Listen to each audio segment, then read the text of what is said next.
Hər vaxtınız xeyir olsun uşaqlar. Bizim sual cümlələrində və sual sözlərində 44-ə qədər testlərimizi işləmişdik, gerisi qalmışdı. İndi onlara təkrar baxacağıq. Biz burada nəyi xatırlayaq? Mübtədaya və mübtədanın təyininə sual verərkən söz sıram nəqli cümlədə olduğu kimi qalırdı. Yəni olurdu mübtəda üstəgəl xəbər. Digər cümlə üzvlərinə sual verərkən isə mən köməkçi feil istifadə etməliydim. Strukturum yəni olmalıydı. Ya köməkçi, ya modal, üstəgəl mübtəda, üstəgəl xəbər. İndi baxaq görək, bizim burada hansı zamanı nəyə sual vermişik? When, deməli zaman zərfinə sual vermişəm. Ona görə mənə köməkçi lazımdır ki, mübtədadan öncə gəlsin. Bu A-da və D-də öndə gəlibdir. Artıq did köməkçi feilim var deyə mənim əsas feilim baza formasına qayıtmalıdır. Baza forması nədir uşaqlar?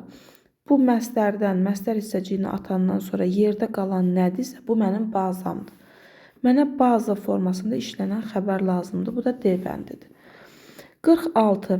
Where, yer zərfidir. Deməli, mənə köməkçi feil lazımdır ki, mübtədadan öncə gəlsin. A-da, B-də, C-də mübtədadan öncə köməkçi gəlib. Bu okeydir. Ancaq mənim yenə əsas xəbərim, əsas feilim baza formada olmalıdır. Bu da B bəndindədir. Throw qaydasız feildir. Throw, through, thrown olur. Mənə indiki baza forması lazımdır. Throw. 47-yə baxaq. Who olan cümlələrdə cümlənin sonuna baxıram. Əgər cümlənin sonunda söz önü yoxdursa, deməli, bu mübtədaya verilibdir. Mübtədaya da verilibsə, deməli, mənim köməkçi feilə ehtiyacım yoxdur. Köməkçi feil önə keçməməlidir. Və mübtəda ilə bağlı digər bilməm gerəkən məqam da odur ki, əgər mübtədaya sual verilibsə, indiki zamanda mənim xəbərim hökmən 3-cü şəxsin təkində olmalıdır. Ona görə C bəndi səhvdir. Cavabım olacaq B. 48-ə baxıram. Baxın, mənim cümləmdə mübtəda var. Mübtəda varsa, deməli, bu what tamamlığa verilibdir.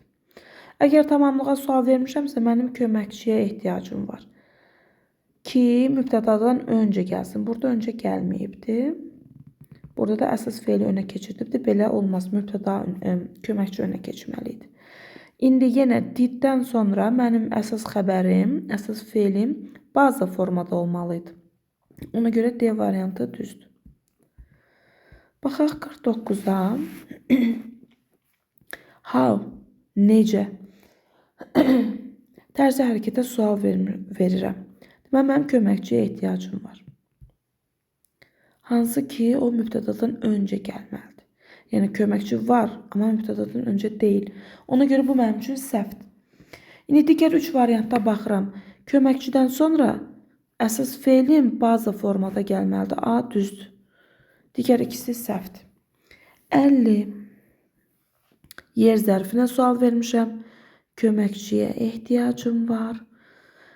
The boy ilə do olmaz. Feilim də əsas baza formada olmalıdır. A bəndi düzdür. 51. Mübtədam var. Deməli, bu what tamamlığa verilən sualdır. Düzdürmü?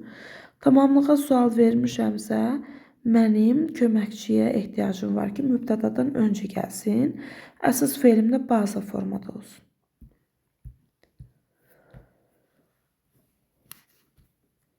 İndi davam edirik 40.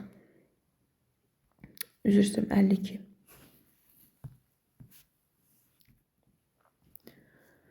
Baxın, dedik who'ya baxırıq, əgər varsa. Sona baxıram. Cümlənin sonunda söz önü yoxdursa, deməm bu mübtədaya verilən sualdır. Mübtədaya sual vermişəmsə, mənim köməkçiyə ehtiyacım yoxdur. İndiki zamanda 3-cü şəxsin təkində olmalıdır. Düzdürmü? Making təkcə öz başına cümlənin xəbəri olmaz. Onun önünə to be lazımdır. Ona görə bu da səhvdir. Cavabım olacaq Y variantı. 53. Yer zərfinə sual vermişəm. Köməkçi feilə ehtiyacım var. Və ondan sonra feilim baza formada olmalıdır ki, düzdür. 54. Mübtədam var. Deməli, bu tamamlıqdır. Tamamlıq varsa, tamamlığa sual vermişəmsə, mənim köməkçiyə ehtiyacım var. Baxın, she ilə does olmaz, ona görə sildim bunu. Does'dan sonra da əsas feil keçmişdə ola bilməz. Bazda formada olmalıdır. Bu da A bəndidir. 55. Baxın, who'ya baxdım, amma cümlənin sonunda söz önü var. Deməli, bu tamamlığa verilmiş sualdır. Tamamlığa sual vermişəmsə, mənim köməkçiyə ehtiyacım var. Ona görə B-ni silirəm. C-ni də silirəm. D-ni də silirəm. Qalır A və Y arasında. Həm əsas, həm də köməkçi mübtədanın önünə keçə bilməz. Sadəcə köməkçi keçməlidir. Əsas feilim olduğu yerdə qalmalıdır. Ona görə Y də səhvdir. Düzgün variantım A olacaq.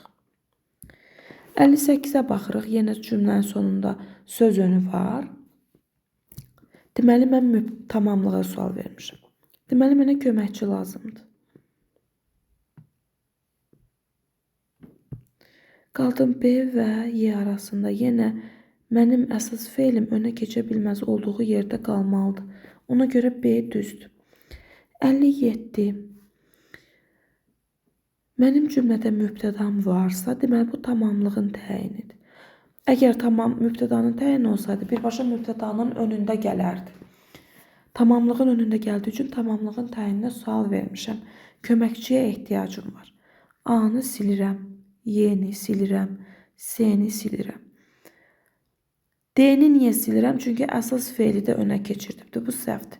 B variantı düz olacaq.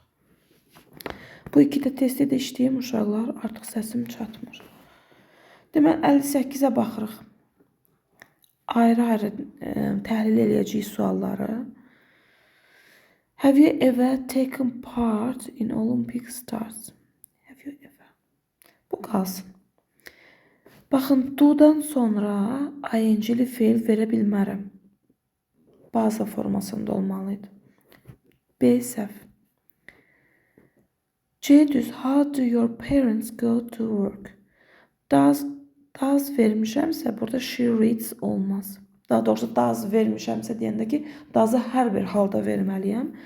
Sadəcə burada read olmalıydı. Ona görə bu səhv. Your parents cəmdə olduğu üçün burada does işlənməz. A bəndində isə uşaqlar, have you ever taken part olmalıydı. Ever burada önə keçməyəcəkdir. Sadəcə köməkçi feil keçməliydi önə. Ona görə A da səhv. Düzgün cavabım oldu C bəndi. 59-a baxıram. Mənim mübtədam var. Tamamlığa sualı belə vermirəm. Köməkçi lazımdır. Does'dan sonra likes olmaz. Səhv. What does Anar like collecting? C düzdür. D-də köməkçi yoxdur. Səhv. Y-də yenə does'dan sonra collects səhvdir. Düzgün variantım oldu C.